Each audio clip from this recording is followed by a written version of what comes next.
गांव के कुएं पर 3 औरतें पानी भर रही थी। तो उनमें से एक औरत का बेटा वहां से गुजरा तो उसने बोला कि ये देखो, ये मेरा बेटा है, ये इंग्लिश मीडियम में पढ़ता है। इतने में दूसरी औरत का बेटा भी वहां से गुजरा तो उसकी मां ने बोला, ये देखो, ये मेरा बेटा है, ये सीबीएसई में पढ़ता है।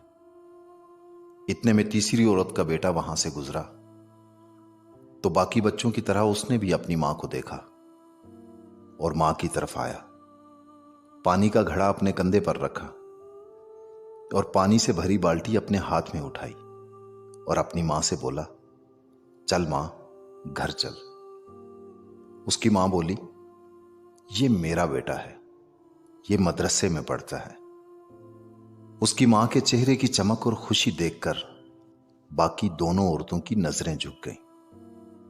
इस कहानी का मतलब सिर्फ यह है कि लाखों रुपए खर्च करके भी तमीज और अखलाक नहीं सीखा जा सकता।